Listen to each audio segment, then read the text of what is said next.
we've got a question here from Stu, who's a 40-year-old white belt, 2 stripes, and he says that when he trains, his brain remembers when he was a fit young bloke. I love the word bloke, it's fun.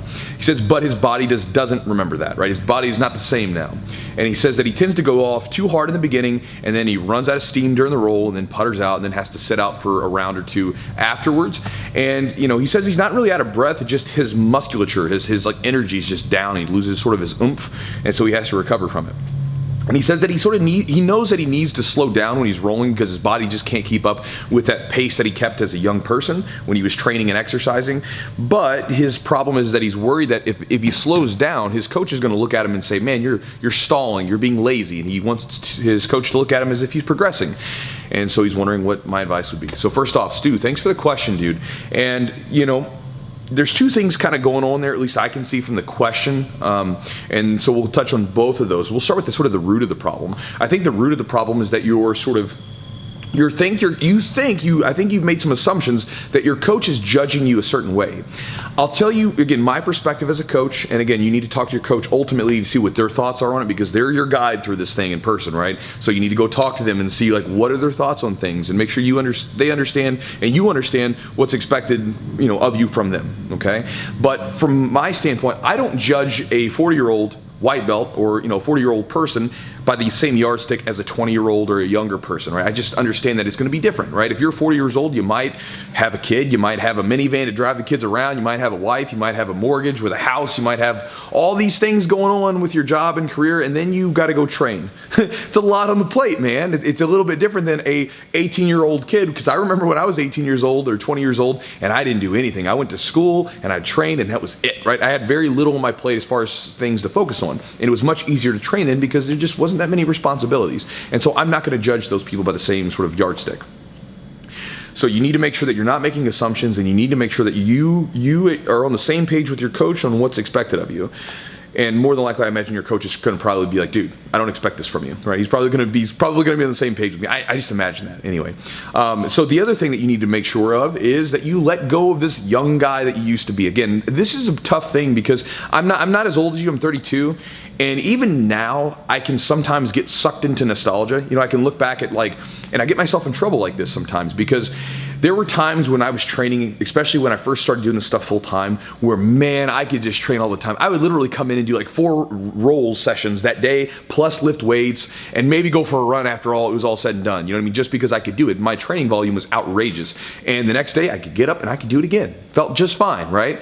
And then now, as I get older, I have to be much smarter because I might be able to keep up that volume for a day, but my body feels it the next day. I'll be a lot more achy, especially like my joints just don't feel the same, and I feel a lot more fatigued. Now, during training, I can still keep high volume, I can still move really well, but I typically have to have a little bit longer of a downtime between those two, opposed to some of my younger guys like Chad and I. Chad and I, we can have a crazy training session, and the next day, I can still hang with him a little bit, but I can definitely see that his youth helps him out a bit as far as that goes. And so I may have to make sure that I'm more intelligent about it. But sometimes I'll get sucked into that thought about who I used to be, and I'll be like, I used to do this just fine. Let me do it again, right?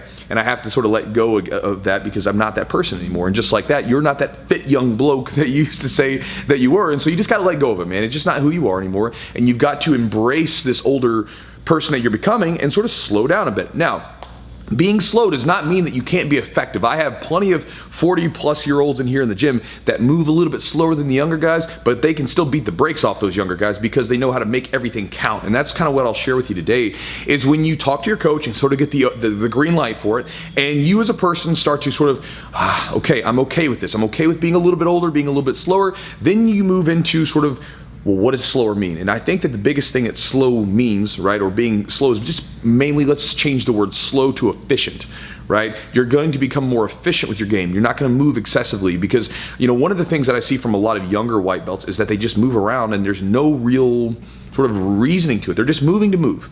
One example of it is like a lot of times when I teach like a mount escape, we'll teach how to build the frame and how to push against the hips and things like this and bridge and hip escape and all this stuff. And then I'll watch my younger white belts roll and they try that at first. They start trying to push against the hips, and then like if that doesn't work, all of a sudden their hands just start flailing. They're pushing up on the chest and all this stuff, and that goes all out the window. And I'll talk to them afterwards. I'm like, man, why did you push up on the chest? Have I ever shown you that? Have you ever seen an escape where you just bench press? And they're like, no. I was like, well, then why'd you do it? And they're like, I don't know, right? You're just moving to move.